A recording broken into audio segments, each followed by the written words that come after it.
Lekavičius podcast. Čia dalinamės įžvalgomis apie technologijas, verslą ir vadovavimą, bei nuolat ieškome atsakymų į klausimą, kaip tapti geresnę savo versiją.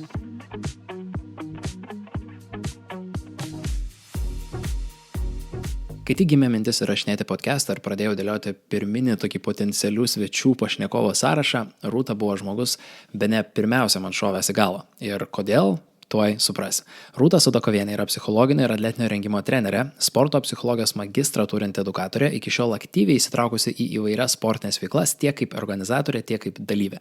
Bet pirmiausia, Rūta išties man yra tokia gamtos stichija, visuomet kupina energijos, žinanti kada, ką ir kaip komunikuoti, kaip įkvėpti, kaip motyvuoti, kada pasidalinti reikiamą įžvalgą ar padrąsinimu, ar kada mesti iššūkį. O taip pat, net ir susidūrusi su kliūtimis ar sunkumais, kaip nepasiduoti. Į kiekvieną iššūkį žiūrėti kaip į pamoką ir visada mokytis ir tobulėti. Šio pokalbio metu mes panagrinėsime, kad toks veikimo būdas išties yra įgytas ir mes jį galime treniruoti. O Rūta pasidalins savo performance psichologijos žiniomis, triukais ir patarimais, kaip kiekvienas galime tapti geresnę savo versiją.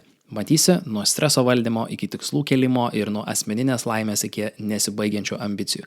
Kaip rasti tą tinkamą balansą labai praktiškai, labai pragmatiškai, su aiškiais tolesniais žingsniais. Važiuojam. Rūta, performance psychology. Kaip tik kalbėjom, kad lietuviška atitikmens kaip ir nėra, bet galim likti su anglišku. Ir jinai tokia psichologija sutinkama yra tiek sporte, tiek muzikoje, manau, tiek ir versle ir bendrai nuo prezentacijų atlikimo iki bet kokio aukštus reikalavimus, aukštų tokių įtampų sąlygų veiksmo. Bet apie ką mes kalbam bendrai, kai kalbam apie performance psychology? Apie ką tai? Tai apie gebėjimą visų pirma būti tame performance, tai kad kažką atlikčiau turi turėti tam įgūdžių. Turint tuos įgūdžius, turiu mokėti juos pristatyti pagal tam tikras sąlygas, kurios yra kuriamos jau aplinkos. Ir labai dažnai būtent performance yra ta dalis, kur aš dėja tų sąlygų negaliu kontroliuoti. Tai gebėjimas atlikti tam tikrus įgūdžius ar kažkokią užduotį, prisitaikant ar ignoruojant, priklauso nuo situacijos aplinkybių, kurios nuo manęs nepriklauso. O kas yra ypatingai susijęs su tuo pasiruošimo etapu, nes dažniausiai mes ir galvojam, yra kažkokios sąlygos, kurias aš galiu kontroliuoti, aš jom galiu pasiruošti, bet ypač kaip ruoštis tam, kas yra nenuspėjama, kas yra taip, nežinai, kas bus, tokia gali būti staigmena, gali būti labai didelė problema. Visų pirma, žinoti, kas aš esu ir ką aš galiu, nes tuomet reikia susikoncentruoti į save, į savo stiprybės, žinant savo trūkumus arba silpnesnės vietas, vėlgi galiu pagalvoti, kaip tai galiu arba kažkaip stiprybėm padengti, arba labai nerodyti kažkokiais tai kitais dalykais, nenuslėpti, bet tiesiog pripažinti savo, kad tai nėra mano stiprioji pusė ir galbūt tas spaudimas, kuris mane slėgtų vien todėl, kad aš žinau, kad kaip pavyzdys puikiai nekalbu vokiečių kalba, tai visų pirma, tai pripažinus publikai pasidaro iš karto to spaudimo mažiau ir tas performances, nesvarbu ar jis versle, ar sporte, ar kultūroje, ar bet kurioje kitoje srityje, tampa su tokiu mažesniu spaudimu. Čia labai šiaip įdomu paminėjai pavyzdį apie tą tokį pripažinimą, tarkim, publikai. Kaip manai, kada yra naudinga tą tokį prisidavimą paserviruoti publikai, o kada gali taip kai tik galbūt žalinga būti? Kodėl klausiu? Nes kartais atrodo, mes norim pasirodyti gerai ir kartais galbūt nevertėtų nusimti tos įtampos savo, nes atrodo dabar aš atsistočiau, sakyčiau, žinot, hebra, aš čia pirmą kartą sakau šitą pranešimą, tai kaip ir ar ne, aš nusiemu savo šiek tiek įtampos, bet kita vertus, galbūt aš tada savo taip standartus iškart numažinu ir kaip į tai reaguojam. Taip, sutinku, bet vėlgi labai priklauso nuo publikos. Jeigu tai yra žmonės, aš esu aplinkoje, kuri jaučia didelę įtampą taip pat dėl to paties dalyko ir pripažinimas, kad aš taip pat esu žmogus ir man yra svarbu nebūti kažkur aukščiau už savo publiką, o jausti labiau bendrumą, jausti labiau tokį komandinį darbą. Ir tuomet, man atrodo, tas pripažinimas priartina mane prie aplinkos. Bet jeigu aš noriu išlaikyti kažkokį tai galbūt autoritetą, galbūt kažkokį tokį, vėlgi, jeigu man labai svarbu pasirodyti be galo profesionaliam ir kažkokios tai dalykus kitus pabrėžti, tuomet taip nereikėtų to akcentuoti. O mes kalbėdami apie bendrai tokius aukštus rezultatus, neatsiejamai turim tokių tikrovių, tiesų, faktų, įrodymų, bet kartu turime ir kažkokių tai mitų arba tokių netikėtų dalykų. Tai man labai patiko šitas pavyzdys, kurį mes ir užgrebėm. Kokių galbūt dar tavo tenka girdėti mitų, tokių galbūt stereotipų kažkokių susidariusi būtent apie tą tokį performance. Ne? Vėlgi primenu, kad tas performances gali būti tiek ant scenos lipti su gitara rankose, tiek su mikrofonu rankose, tiek pristatyti savo idėją ten pardavimų susitikime kokiam, tiek konferencijų pranešimą skaityti. Tai kokie tie yra mitai arba kažkokie dalykai, kur tu žiūri ir taip jau akį merkia galvoja, čia ne taip iš tikrųjų kaip yra. Visų pirma, tai aišku, tas stiprus imposterio sindromas kiekvienam lektoriui, atlikėjui, performanso, nes labai daug žmonių, dar net neprasidėjus, jau save nuvertina. Tai pirmas žmogus, kuris pradeda smerkti mus, esame mes patys. Dažniausiai, ar ne? Dar net pranešimo negirdėjo nei vienas žmogus salėje, bet mes jau save nusmerkiam, kad gal aš žinau per mažai. Mes visada žinom per mažai. Ir nemanau, kad atsirastų salėje bent vienas žmogus, kuris pakeltų ranką ir sakytų, nežinok, aš tai čia žinau viską. Nes dažniausiai tie žmonės, kurie galvoja arba deklaruoja, kad žino viską, pasirodo, tai gal ir tą vieną puslapį yra skaitę, nes kuo daugiau domiesi, man atrodo, Tomai pripažinsi, kuo daugiau domiesi, tuo atrodo, kad ir to dar nežinau, ir to nežinau. Ir tai, kad gyvenimas yra kelionė, lygiai taip pat žinios yra kelionė. Čia toks neinformuotas optimizmas būna, kai bet kokią veiklą pradedi, kaip sako, pradedi ten šokti, tarkim, ir žiūri, kad kaip čia lengva, žinai, čia išmoksti ir tą judesi, ir tą, ir praeina ten savaitę, 2-3, ar ten jau 10 treniruoti ir supranti, kad, čia vis dėlto yra reikalų, yra ką išmokti, yra ką padaryti. O su performance psychology, aš manau, irgi galim kalbėti apie tam tikrus tokius bendrai aukštus pasiekimus, išskirtinius rezultatus. Ir kai kurie dalykai, bent jau mano taip akiratį, jie dažnai skamba ir jie dažnai yra pasikartojantis. Pavyzdžiui, tarkim, kad norint išskirtinių rezultatų reikia to nuoseklaus darbo, reikia ten kažkokių rutinų arba įpročių. Žvelgdama iš tokios ekspertinės pozicijos, kaip manai, kam mes skiriam dėmesio per mažai? Kai kalbam apie tokius aukštus pasiekimus, kurie irgi neatsimir nuo streso yra, sakykime, bet kur manai, kad tokiem žmonėm, tiem galbūt high performeriam, kurie siekia daugiau, į ką mes per mažai dėmesio skiriam? Išėjimų iš komforto zonos. Labai sunku kartais rasti tą ribą, išsikelti iššūkį, kas man yra iššūkis, o kada jau tas iššūkis, kurį nuolat dariau, jau yra rutina. Tai be abejo, išėjimas iš komforto zonos yra augimas. Kiekvieno lyderio tikslas, manau, yra augti. Ar ne?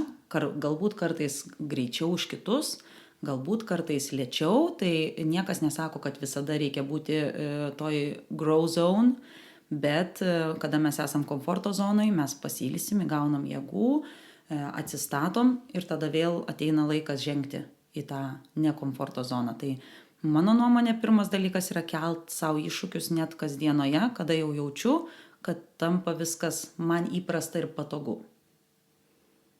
O kaip atpažinti, pavyzdžiui, kada mes išeinam iš tos komforto zonos, bet taip įvertinant, kada iššūkis gali būti netgi per didelis. Nes aš pastebėjau dažnai ir man, kaip tenka dirbti su klientais, problema būna ne per maži iššūkiai, nes visi ambicijos turi, bet yra kaip per daug atrodo. Kokie galėtų būti tokie pirminiai identifikuoti tokie žingsniai, ar ne, arba kažkokie tai simptomai, kaip aš galiu įvertinti, vėlgi adekvačiai blaiviai, kad čia galbūt jau man per daug yra. Manau, visi turi tą vidinį pojauti, tą intuiciją, tik pamirštam ją naudotis. Tai yra puikus įrankis, kada aš jaučiu malonų stresą, kada su sportininkais bendrauju, visada tokį gana paprastą vaikišką pavyzdį duodu. Bet tai, koks performances laukia, jeigu toks jausmas yra kaip prieš Kalėdas vieną vakarą, tai yra tas malonus stresas. Labai gaila, kad Lietuvoje tų vertinių tokių tinkamų nėra, labai sunku rasti. Pas mus viskas yra stresas, ar ne? Tenai jaudintis. Jaudintis Lietuvoje turi tokį neigiamą atspalvį. Excitement yra tas malonus jaudulys. Tai jeigu aš jaučiu tą malonų jaudulį, vadinasi, tai yra man iššūkis, dėl ko aš šiek tiek galbūt virpa kūnas, sukyla adrenalinas, bet jeigu tikrai aš jaučiu jau tą stresą Ir tai nėra kaip prieš gimtadienį ar prieš kalėdas, o man norisi jau vengti to dalyko, aš noriu jau tai atidėlioti, tuomet galbūt tai yra signalas, kad arba reikėtų tą užduotį išsiskaidyti, arba tiesiog ieškoti priemonių, kaip sukelti vėl tą jaudulį malonų. Užduočių skaidimas arba tokį vėl grįžimas į tą malonų jaudulį, tikiu, kad yra labai labai geri būdai subalansuoti tą sveiką tokį streso balansą. Nes tikiu, kad aukšti pasiekimai neatsiejami yra nuo to streso ir pilnai pritariu, kad mes turim tokius kaip ir dvi monetos pusės, galim sakyti, arba jų netgi gerokai daugiau yra. Ir sunku taip brėžti vieną labai konkrečią liniją, bet kokiais būdais tu padedi ir savo ir savo klientam tą rasti tinkamą balansą to streso. Tai aš kaip ir kalbu, kad nėra per daug, bet kartu ir nėra per mažai, kad mes vis tiek turim tą tokį gerą balansą. Visada tinka būdas back to basics, išsigryninti, kodėl aš tai darau, vėlgi ar su sportininkais, ar su muzikantais dirbant, o kodėl tu atėjai į tą sritį, kas tave draivina, surasti vėl tą dalyką, kas suklikino ir kodėl aš pradėjau tą veiklą, nes tikrai tai buvo, mes visi kažkodėl pradėjom groti pianinu, kažkodėl išėjom vesti mokymų ir rasti vėl meilę tam dalykui padeda tiesiog išsigryninti, kodėl aš tai darau. Ir tuomet svarbus dalykas yra palaikymas, kad ir kaip bebūtų, pergalvoti, kas man padeda pajausti tą palaikymą, galbūt tai esu aš pats, kuris pasitapšnoju per petį, galbūt tai yra šeima, galbūt tai yra kažkokia komanda, su kuria aš dirbu. Ir trečias dalykas - žinoti savo vertybės. Tiek sportininkui, tiek versle esančiam žmogui, tiek muzikantui ir šokėjui labai žinoti, kas yra mano vertybės. Mes kartais neriam į dalykus tiesiog iš tos eigos gyvenimo, ar ne? Nes man pasakė, kad reikia, taip, čia reikia, nes reikia. O pagalvoju, gal tai kertasi su mano vertybėm ir todėl aš spaudžiu stabdį. Gal mano šiuo metu prioritetas ir vertybė yra šeima ir todėl aš stabdau ir todėl aš nenoriu. Galbūt mano prioritetas iš tiesų yra visada būti sąžiningu savo. Ir jeigu ta užduotis ar tas performansas kertasi su mano pamatiniam vertybėm, tai gali būti tas stabdžio pedalas. Pamatinės vertybės labai gerai taip nuneša mus išties tą tokį back to basics. Ir aš kažkuriame iš tavo įrašų skaičiau apie galbūt irgi vieną iš tokių būdų, kaip balansuoti tą stresą. Tai yra supratimas, ten per sportininkų pavyzdį buvo, kad tai, ką tu darai, ta sporto šaka nėra visas tu. Kad tai nėra tarsi viskas, kas tu esi kaip žmogus, kaip asmenybė. Aš atsimenu tiek ir savo paauglystę ir sportą, tiek atsimenu ir bendrai ir dabartinį visos veiklos, taip natūraliai tarsi jos yra surištos su tuo, kas aš esu. Ir neretai būna, kad jeigu nepavyko pasiekti kažkokio norimo rezultato, galvoju, aš čia kažkoks blogesnis žmogus tarsi esu. Kaip rasti tą tokį atskirties tašką, kad va čia yra tai, ką aš darau, čia tas geras sako, čia yra human doing ir aš čia kur esu human being. Taip, tai visada visiems primenu, kad aš nesu sportininkas, aš nesu treneris, aš nesu šokėjas, aš tik tai darau. Ir turėjimas balanso kitose savo gyvenimo dalyse padeda sportininkam ar performeriam jausti mažiau įtampos, suklydus ar patyrus nesėkmę, todėl kad tai aš padariau ar ne tik tai atlikdamas kažkokią vieną dalį savo gyvenimo. Kada aš neturiu balanso ir sportas man yra visas gyvenimas ir aš save identifikuoju tai kaip sportininką, tuomet bet kokia nesėkmė iš tiesų yra tavo identiteto griūtis. Aš jau tada save vertinu tik tai per vieną prizmę ir jeigu aš suklydau, aš viskas, ar ne, tenai absoliutinimai prasideda, aš niekada ir juoda balta, visos tos mąstymo klaidos esančios. Tai manau visų pirma reikia pagalvoti, o kas aš esu be tos veiklos. Koks aš esu žmogus, ką aš mėgstu veikti, kodėl aš susitinku su draugais. Ir tikrai visiems linkiu atrasti pomėgį, kuris nėra mano darbas. Čia identiteto klausimas tikriausiai yra bendrai ir savi pliusai ir savi minusai, kaip sakoma, jeigu siekiam mesti kokį nors ten žalingą įprotį, pavyzdžiui, tas identiteto elementas labai labai didžiulę rolę žaidžia, kad mes, jeigu sakykime, nežinau, ten noriu daugiau sportuoti, tai aš ten, tarkim, žiūriu į save kaip į ten sportuojantį žmogų ir tuomet atitinkamai man įprotį formuoti yra gerokai lengviau.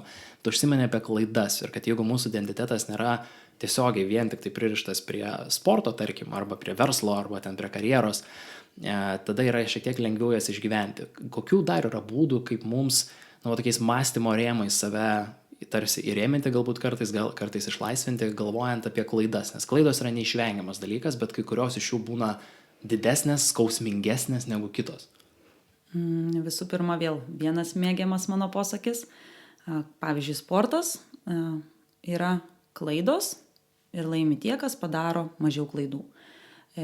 Tas suvokimas, verslas taip pat yra klaidos ir tikriausiai tuo metu išlošia tas, kas padaro mažiau klaidų. Kas yra klaidos? Klaidos yra mūsų patirtis. Deja, žmogus yra toks gyvūnas, kuris mokosi tik tai per savo kailį dažniausiai. Tikrai labai nedaug žmonių pasiema patirties iš aplinkos. Galbūt mes tai darom skaitydami knygas, galbūt pokalbyje su kitais žmonėmis, bet vis tiek daugiausia patirties pasisemiam per klaidas, bet manau tai geriau vadinti patirtimis. Nes vienaip ar kitaip mes randame kelią, kaip iš to išeiti.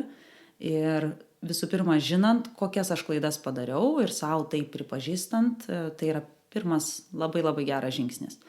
Manau, žinoti savo mąstymo ar ne klaidas, tas tokius spastus, ten yra berods ar 7 ar kažkas panašaus, ar ne tie tipai. Tai taip pat yra didžiulė stiprybė.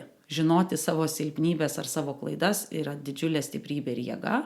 Man atrodo, tu puikiai žinai daugybę pavyzdžių iš verslo, tai tie žmonės, kurie dabar yra ant aukščiausio laiptelio, tikriausiai padarė didžiausių klaidų, rizikuodami ir patirdami tai, nes mes stiprėjam nuo savo patirčių. Žinom, kad ar ne, žmogus auga, iš pradžių jis nieko nemoka ir patirdamas supranta, kaip veikia aplinka, kaip veikia aplinkiniai ryšiai, žmonės, daiktai ir suaugę žmonės labai dažnai pamiršta, kad jie ir toliau taip pat mokosi, pažindami aplinką, tai mokantis vaikščioti tikrai ne iš pirmo karto mums tai pavyko, tik kažkodėl sunkesnėse užduotise mes tai pamirštam ir norim, kad iš pirmo karto viskas būtų tobula. Taip, čia tas vaikščiojimo pavyzdys, kuomet visi aplinkiniai jau pirmus žingsnius vaikui žengiant labai džiaugiasi ir skatina ir ten nugriūna tas vaikas, nieko tokis, viskas gerai, žinai, ir ten gali užtrukti tas procesas, bet kažkaip suaugusi, žinoma, tas nepersiduoda. Ir vienas iš tokių irgi dalykų, ką ypatingai galbūt mažiau patirties kartais turintis profesionalai akcentuoja, ir man per mokymų metu, tai yra būtent tas, kaip tarsi pasiruošti nesuplanuojamam arba pasiruošti tam neapibrėžtumui. Ir aš suprantu tą dalį apie patirties elementą, nes vėlgi sportininkas tas pats, kuris ten 1000 varžybų dalyvavo, ten 1001 yra tiesiog dar viena diena ofise. Bet kaip tas žmogus, kuris ten 10 rungtynės tik žaidžia, ir jis supranta, kad yra labai mažytė dalis tik tai to, ką jisai moka ir susitelkia į stiprybės, bet yra didžiulė visata nenuspėjamų, neįtikėtinų dalykų. Be to, kad mes suprantam, kad turim mokytis ir gauti patirtį, ypač pradedantiesiam profesionalam, sakykime, pavyzdžiui, pradedantiesiam vadovam, pradedantiesiam tokiam jau aukštus karjeros laiptelius lipantiem žmonėm, kas padeda taip pat pasiruošti tam neapibrėžtumui, o galbūt pasiruošti ir neįmanom? Pirmas dalykas – didesnio paveikslo suvokimas. Sportininkam dažnai mėgstu duoti 2 pavyzdžius. Pirmas pavyzdys būna, kad mes savo medalius užsidirbam ne varžybose, o treniruotėse.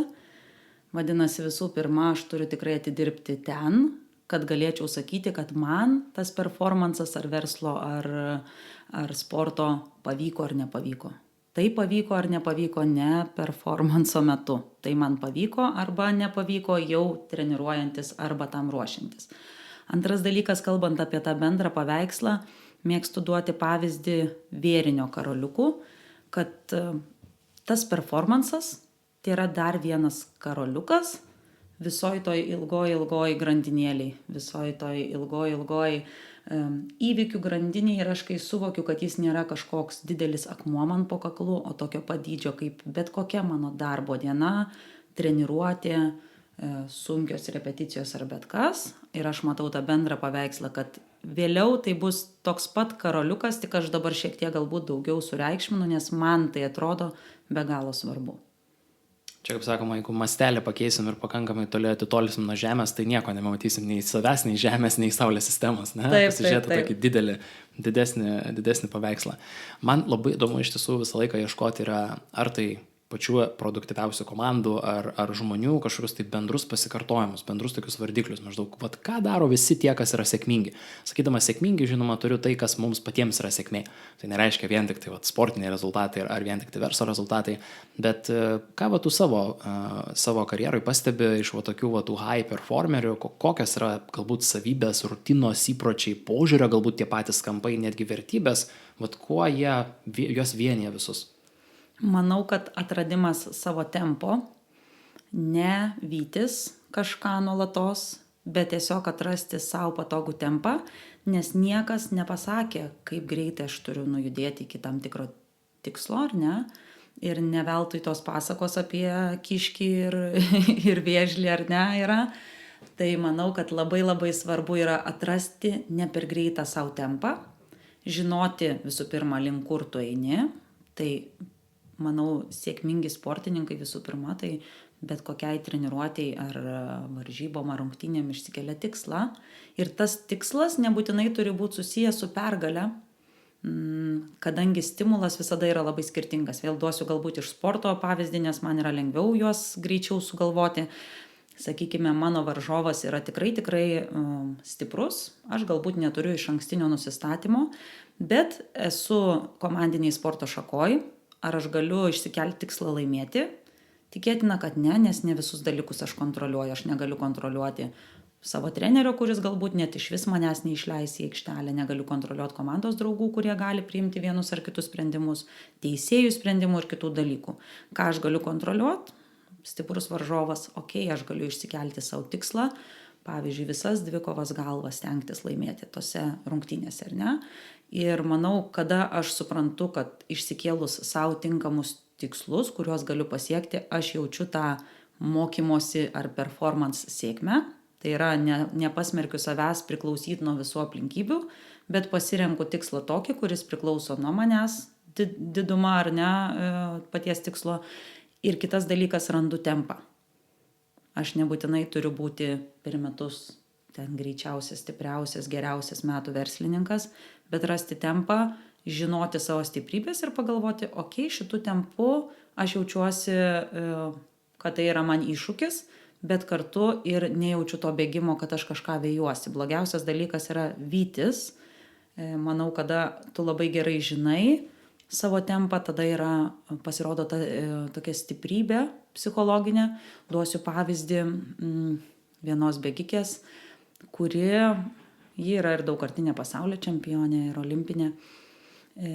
Ir pavyzdžiui, bėgdama maratonus jau pačiose lenktynėse, ji nėra maratonininkė, bet dalyvauja, kaip pavyzdys juose, ji nesideda to laikrodžio, kur visi pasileidžia tik prasidėjus lenktynėm, bet jie klauso savo kūno ir tai yra tam tikras treningas savo peiso vidinio, o ne primetamo ar mano telefono, ar mano laikrodžio, ar mano šalia bėgančių žmonių, nes tai nėra mano peisas, tai yra šalia esančių žmonių peisas. Man labai patiko iš tiesų tavo pasakymas, kad nieks nepasakė, koks turi būti tas tempas. Ir man iškart matosi tos tokios irgi bendros linijos, kai mes, pavyzdžiui, kalbam apie sportą, mes turim tokius labai labai konkrečius rodiklius, kur ką galima tobulinti. Ir aš, sakykime, iš sprinto pasaulio, tai ten kaip greit pajudi iš kaladėlių, kaip ten finišuoji, kokie ten pirmi 20 tavo metrų yra, ar ten su barjerais, ten tarpas tarp barjerų, kur ten greičiau, kur lėčiau. Ir tuomet tas kartais palyginimas, jisai sveikai naudojamas gali būti ir naudingas, jeigu mes lyginam vieną su kitu. Pavyzdžiui, aš ten lyginu save su kokiais treniruočių partneriais, mes Hebra kartu treniruojamės ir mes čia, pasilyginam, kur kas gali daryti geriau. Žvelgdamas iš tokios profesinės, pavyzdžiui, įmonių pusės, mes dažnai gaunam tokių, leisiu savo pasakyti, tokių neadekvačių kartais palyginimų, kur kalba eina apie ten vienaragius, ar ne, ten milijardinės kompanijos, ten kažkas trigubai paaugo per metus. Ir tada tu supranti, kad gaunasi kartais taip, kad galbūt tu žaidi ten miestelio lygoje, bet tu lygini save su NBA ir ten pasaulio čempionais. Bet sporte atrodo tarsi taip kažkaip logiškai tu suvoki tą lygių skirtumą, bet ką aš matau, tarkim, iš vadovo ir su ką jie kalba iš tokių rezultatų lyginimų, kartais nesu tikras, ar čia dėl socialinės medijos, ar čia bendrai dėl žiniasklaidos to dėmesio, kad ten 1 iš 1000 iššauna, bet mes būtent apie tą vieną žinom, apie tos 900 mes nieko negirdėjom, kurie suklysta. Kaip manai, ar įmanoma, kad vat, palyginimas kažkoks yra ar naudingas? Vat, kad tu savo peisą ne tik viduj tikrini, bet kartu vat, turi kažkokią atsvarą išoriniam pasauliu? Jeigu tai yra palyginimas konkurenciniu atžvilgiu, be abejo, nebūtų įdomu stebėti sportą, jeigu nebūtų konkurentų. Lygiai taip pat versle tai yra vienas iš tokių draivų, kodėl tu tai darai, nes nori to konkurenciniai kovoja ar ne laimėti. Ir tai nėra blogai, tai yra variklis pirmin, tačiau kuomet ta konkurencija yra tas variklis pirmin. Tai skamba tarsi ar ne tas pats per tą patį sviestas sviestuotas. Ir kuomet aš matau tą konkurentą kaip kartu ir žmogų ar kompaniją, kuri yra va tarsi tie draugeliai, kurie vienas kitą varo į priekį, tai yra gerai. Kuomet aš regis bandau pasivyti kažkieno svajonę, ne savo tikslus, ne savo užduotis, bet kažkieno, nes kiekvienos įmonės tikslai yra skirtingi ir bandyti pasiekti Vinted tikslus nebūtų protinga, ar ne? Tarsi ta konkurencija yra puiku, tai yra variklis pirmin, bet visada grįžti, ar tai yra mano tikslas, ar aš tiesiog dabar vėjuosi, nesvėjuosi. Čia kartu man labai siejasi su tą pergalės suvokimu, irgi ką paminėjai, kad ne visada pergalė yra vienintelis siekiamas tikslas. Aš pamenu, turėjau mokymų dalyvę ir kaip per mokymus aš dažnai būna ten tokiam įsiregistravimui, duodu tokių klausimėlių lengvesnių, tokiam pagauti ritmui grupiai. Ir kartais vieną iš klausimų, kurį duodu, sakau, kaip jūs atgaunat jėgas, kaip pasipildot energiją, ir dažniausiai ten pusė grupės bent jau būna, kad sportas, kažkokia tai forma, ir vienas pasitaikė dalyvis labai teniso, toks mėgėjas, ir kai mes pradėjom kalbėti apie tokį asmeninių tikslų nustatymą ir duodamas tokius pavyzdžius apie sportą, jis sako, ne, sako, pergalė yra visą laiką numeris 1. Sako, kam tu tada žaidėjai, jeigu tu nelaimi? Ir jam kažkaip ilgą laiką reikėjo tai peršlaužti, suprasti, ir aš sakau, gerai, staptelėm, jis ten mėgėjas, aš sakau, gerai, jeigu, sakau, stojat į kortus prieš kokį berankį, sakau, ne, sakau, aš bent jau jūsų vietoj būdamas galvočiau, kad man vien žaisti yra faina, aš kažko išmokčiau, ne, gal kažkokį grįžtamą ryšį gaučiau, ir sakau, man pergalė, tai nežinau, net į top 10 tikriausiai nepapultų, nes aš norėčiau kažko išmokti, ar ne, kažką pamatyti, tai man labai stipriai rezonuoja tas toks platesnis galų galia požiūris ir to tokio asmeninių kažkokių tai, aš sakau, toks personal scoreboard, labai geras, toks asmeninė rezultatyvumo lentelė, pagal ką tu sveri savo rezultatą, kad tai nėra tik tai vien kažkoks tai oficialus tikslas ar panašiai. Taip, pritariu tikrai. Visų pirma, tai mes patys esam savo didžiausi varžovai, kaip ir kritikai, kaip ir minėjau. Ir sportininkam kartais labai sunku suvokti, kad ta pergalė nelygu. Jeigu aš esu pirmas lampėdžių karjerą, ar ne, irklavau, tai yra visai kas kita negu 25 Europoje. Tarsi ne pergalė, ar ne, bet tas skirtumas yra milžiniškas. Tai tikrai reikia laiko persilaužti ir suvokti, kas be pergalės mane vis dar veža ir skatina judėti. Ir rasti tuos būdus yra labai svarbu, nes būna visko. Aš labai mėgstu trečdalio taisyklę, manau, versle taip pat jį galioja, bet sporte yra trečdalis dienų yra labai geros, trečdalios yra ok ir trečdalis yra blogos. Ir jeigu aš galvosiu, kad pergalė yra vienintelis dalykas, kuris mane varo į priekį, tai 2/3 bus labai labai sudėtingi man psichologiškai, ar ne? Man tikrai bus tada sunku judėti pirmin ir galbūt aš greitai viską mesiu. Tai suvokimas, kad yra ir kitų dalykų, kur aš turiu pakentėti kantriai. Kentėdamas aš irgi ugdau tam tikras savybės, psichologinį kažkokį atsparumą tam tikrom situacijom, suvokimas, ką man dar duoda tos situacijos ir kad jos mane moko ir stiprina tom dienom, kai bus ok ar labai gerai, yra svarbu. Man labai patinka ta trečdalio taisyklė. nes jinai kartu turi tokį puikų balansą, kad vat, tos pačios šudiniausios dienos iš tikrųjų vat, ir yra, kad aš darau kažką, ko aš nedariau, aš vat, išeinu iš tos komforto zonos. Akivaizdu, kad nepavyksta dalykai ir ten klaidos pasipila ir dėl to nefainai. Bet kartu yra ir ta rutininė dalis tarsi, kad reikia, kaip sakant, savo tos repsus įdėti vis tiek padaryti, bet kad tuo pačiu ir turi būti to džiaugsmo ir pasitenkinimo darbo, nes jeigu 100% kažkas klysti ir negerai darai, tai matyt kažkas yra blogai, arba tai ne tavo sritis, arba negauni pakankamai grįžtamo ryšį iš aplinkinių žmonių, o galbūt kita vertus dar nepakankamai ten laiko, pavyzdžiui, praėjo ir panašiai. Norėčiau grįžti prie to tempo klausimo, nes žvelgiant į tavo darbą, į tokią plačiają prasme, ar ne, treniruoji labai daug įvairiausių skirtingų žmonių. Turi 2 sūnus, kuriems energijos tikriausiai, 5 vaikų energijos užtektų. Žodžiu, visokiausių dalykų vyksta labai daug, iniciatyvų ir, aišku, galėtų pirštis tas toks pirminis klausimas, Rūta, kaip tu viską spėjai? Šitas klausimas, jį paliksim kitur kažkur, bet man įdomu, kaip tu atrandi tą savo tempą iš tokios energijos perspektyvos. Kaip tu valdai savo tą tokią energiją, savo dėmesį, kad gali jausti tą ne tik excitementą, bet kartu ir tą fulfillment, ne, tą tokį prasmingumą, pasidžiaugimą, nežinau kaip čia, prasme. Mano vertybės yra mokytis ir mokyti. Aš vėl grįžtu prie basic. Visų pirma, aš esu gerai išsigryninus, kas man yra svarbu.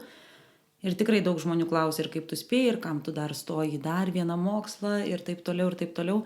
Bet jeigu aš nesimokau, aš jaučiu, kad mano smegenis nebeturi tų vingių tiek, kiek jų turėtų turėti. Ir aš jaučiuosi tuščia, nes darbe atiduodu labai daug, nes turiu daug bendravimo darbo, ar ne, tokio kontaktinio darbo. Ir jeigu aš nesimokau kažko, vadinasi, aš jaučiu, kad aš tik duodu ir negaunu. Nesakau, kad negaunu iš šeimos gaunu didžiulį palaikymą, bet žinių ir kažkokio tokio dalyko, kur aš galiu atsisėsti ir paklausyti žmonių, kurie gali mane kažko išmokyti, praplėsti mano akiratį, man yra be galo svarbu. Tai pirmas dalykas, manau, mano atveju, tas fulfillment, ar ne, yra mokytis ir mokyti. Galėtum užsiminti, kokias studijos dabar patraukia tavo dėmesį? Tai baiginėjau jau atletinio rengimo bakalaurą ir įstojau į specialią pedagoginę pagalbą. Tai yra dar vienas sritis, kuri nėra patogi. Ji yra visiškai iš komforto zonos verčianti. Paskaitos yra psichologiškai labai labai sunkios. Mes daug kalbam apie negalią. Bet kada tu mokaisi apie negalią, supranti apie didžiulę galią slypinčią jame. Ir tai vėlgi yra tam tikras išėjimas iš komforto zonos, o kartu aš jaučiu tiek treniruojant, tiek dirbant kitose srityse, kad man aktualu yra visų pirma tas įtraukusis ugdymas, įtraukiant visas žmonių grupės ir visų antra tos pedagoginės žinios, kurios tikrai mokant, mokėjimas mokytis ir mokant, ar ne, ir kad kiekvienas žmogus patirtų tą mokymosi sėkmę, man atrodo svarbus. Aš tikiu, kad bendrai žmonėm tiek tiem patiem treneriam, tiek tokia plačiaja prasme mokymo tokia veikla vykdančiam žmonėm yra labai naudingos visapusiškos tos patirtis, nes informacija jau seniai nebėra problema. Informaciją mes kiekvienas galim gauti labai greitai, tačiau gebėjimas sukurti ryšį su žmogumi, gebėjimas atrasti tuos konkrečius tikslus, kas tam žmogui tinka pagal jo vertybės, pagal jo identitetą. Aš manau, kad čia ir sudaro tada tokia didelė ta mokymo sėkmės dalį, sakykime. Ir žvelgdamas bendrai tą tokią tiek ir tą mokymosi sėkmę, tiek ir tokią vertybių išsigryninimo, girdžiu pas tave labai tokią tvirtą poziciją. Kas labiausiai tau padėjo ateiti į tokią vertybinio išsigryninimo? Ar tai kažkas, kas vyko tiesiog natūralia eiga per kažkiek metų, ar vis dėlto yra kažkokie tai metodai, kur, pavyzdžiui, klausantis žmogus galėtų sakyti, aš niekada kaip ir nebuvau išsigryninęs savo vertybių, bet norėčiau nuo kažko pradėti? Man atrodo, kad be klaidų brūkšnelis pamokų neateina tas suvokimas. Kada tu patiri įvairiausių pamokų susijusių su tuo, kad nepastovi už save, tada supranti, kad tikriausiai nepastovi už save, todėl kad nežinai, kas esi. Kada išsigrynini savo vertybės, yra labai lengva pasakyti, kad nesutinku, arba taip sutinku su tam tikra pozicija, arba man tinka ir aš prisidėsiu prie šito projekto, arba man netinka, nes netinka, sakykime, tų žmonių, su kuriais žadi dirbti, pozicija ar jų vertybės.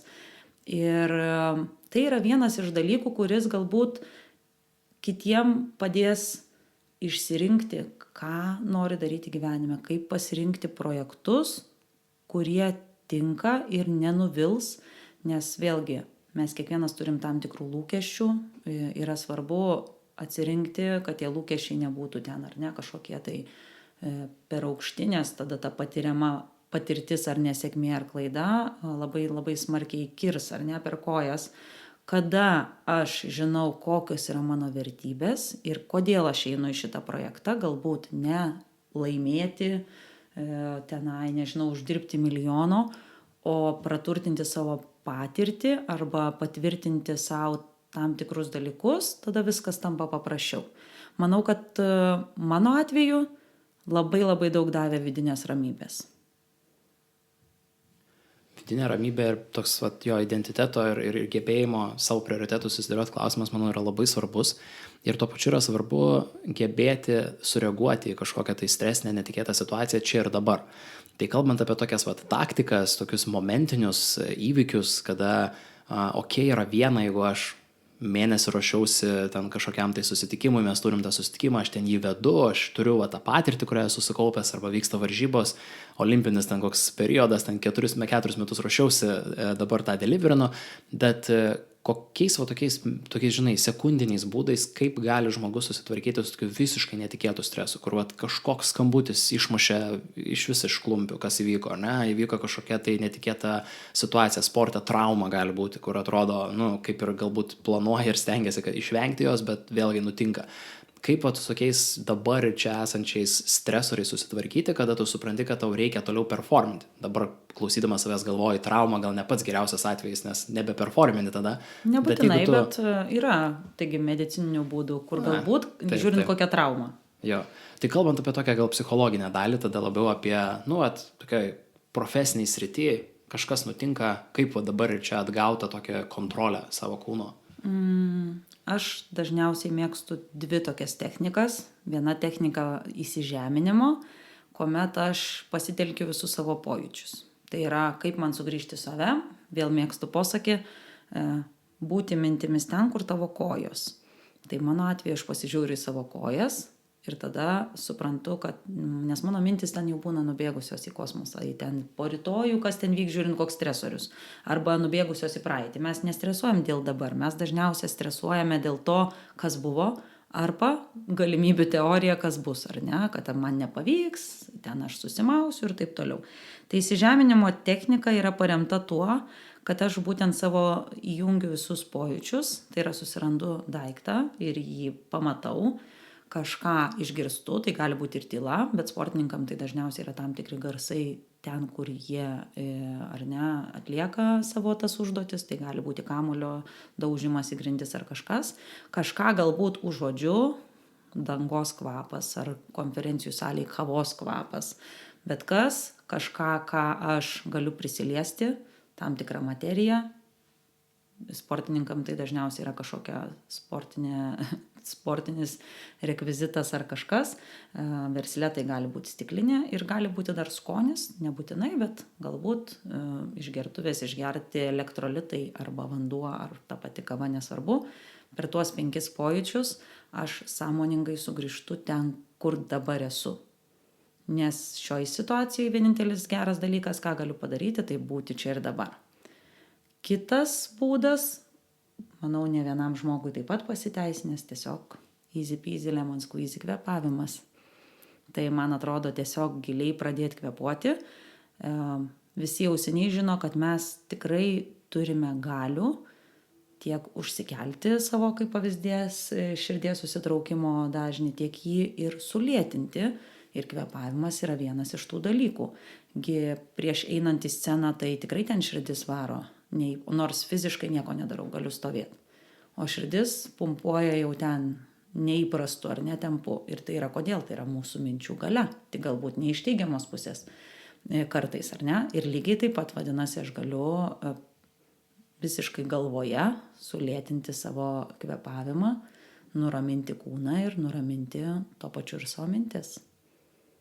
Čia vieną iš tokių dabar irgi prisiminiau, tarsi kaip ir įpročio galbūt statymą viena vertus, bet kartu tokį būsenos iššaukimą irgi per pojūčius. Aš atsimenu, kai mes ruošdavomės varžybom, pavyzdžiui, ir bėgiojam atkarpas, ir bėgiojam su startukais, sportiniai bateliai su vinimis, tiem, kas nežino.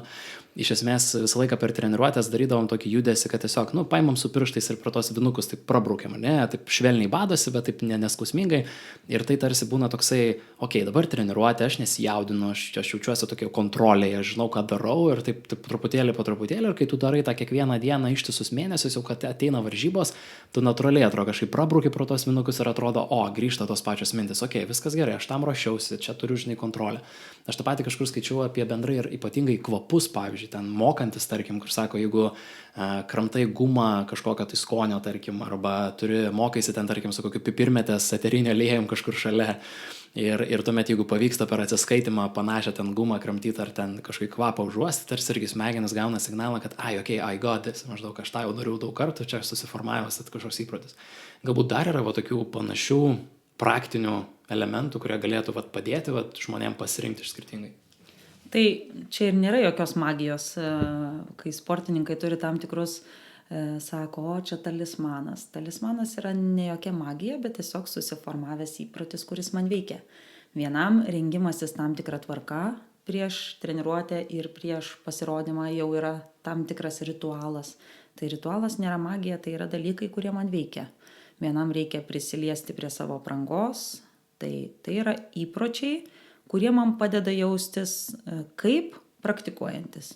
Tai jokios kitos paslapties nėra, sportininkai daro taip pat, žinot ar ne, man atrodo, gal Nadalis dėliojasi visada tą pačią tvarką buteliukus vandens susideda, ką jis daro prieš treniruotės ir lygiai taip pat prieš varžybas.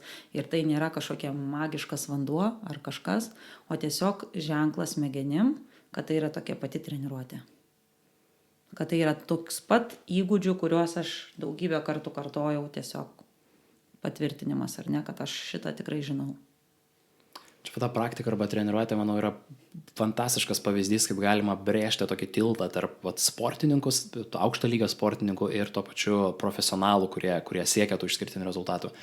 Kokius dar galėtume tokius panašumus brėžti tarp sportininkų, sakykime, ir jau profesiniais, karjeroj, versle dirbančių žmonių organizacijose, arba galbūt ko mes galėtume išmokti iš sportininkų atlikėjų, kurie lipa ant scenos ir galvodami, kad mes nelipam ant scenos, bet ten dirbam prie kompo, arba ten atsakinėjam skambučius, arba vedam, vadovaujam komandai, ar ten vystom kažkokį tai pokytį organizacijai.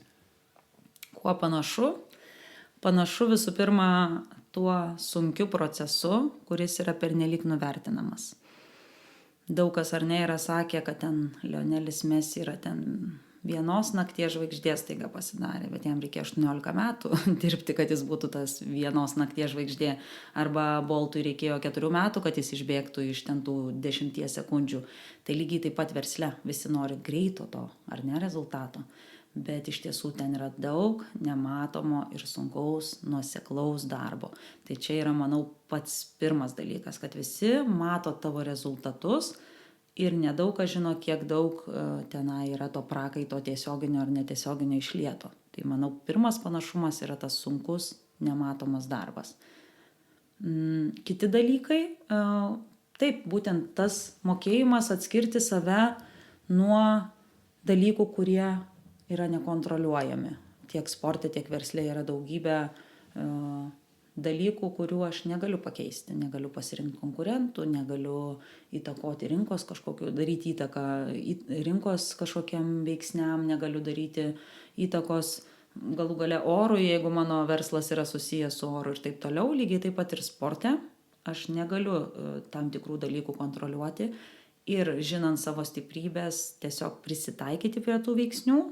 Prisitaikyti ne blogąją prasme, o gerąją, būti lankščiam, galbūt geresnis yra žodis. Tai yra vėlgi tiek sporto, tiek verslo dalis. Va tas toks nuoseklumas man labai skamba, nes ką aš pastebiu ir iš mokymo dalyvių, va jeigu kalbant per pastaruosius kokius 5-6 metus, kaip keičiasi tos požiūris žmonių, kad vis daugiau girdžiu kantrybės ir to nuoseklumo akcentavimo, nes neretai žmonės nori tips and tricks, nori va dabar ir čia, jo, čia pakvepuosiu, čia kažkokį padarysiu greitą pokytį ir mano čia komanda tarsi revoliucionuosis, nors kita vertus su pačiu pavyzdžiu, aš kaip sakau, nu tai jeigu nuėjai 3 treniruotės, nu greičiausiai NBA nežaisi dar, tai ir atrodo, nu tai taip, obvious, bet kaip kas tai susijęs su mūsų kažkokiais asmeniniais tikslais, tą padaryti tampa jau sunkiau. Tai vat nuoseklumas yra viena iš tokių tendencijų, ką aš pastebiu ir organizacijos ypatingai, kad žmonės vis labiau žiūri, kad okei, tam reikia darbo. Tam iš tikrųjų yra sudėtinga, aš kaip sakau, vadovavimas iš vis yra atskira profesija, kurios reikia mokytis, nėra dar viena nedidelė eilutė ten atsakomybių sąraše. Kokias tu pastebi tendencijas, vat, kas pasikeitė per pastarąjį metą, žvelgiant į ateitį, kur žmonės kreipia daugiau dėmesio, kur galbūt mažiau dėmesio, į ką investuoja savo energiją labiausiai ir vat, kur tą savo laiką leidžia, kokį taip žvelgiant, žinai, į ateitį. Visų pirma, pasidžiaugsiu, labai svarbu ir labai smagu, kad pagaliau pradėjo kreipti dėmesį į save ir ko jie nori.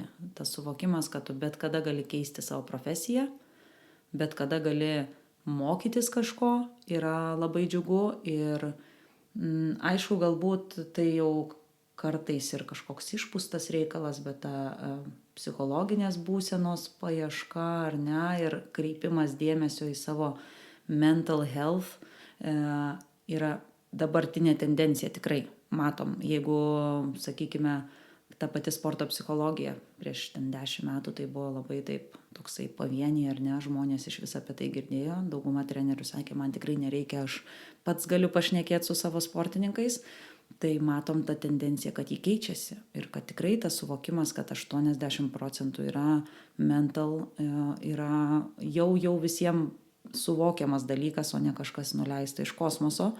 Tai šita tendencija yra iš dalies, manau, sveikintina.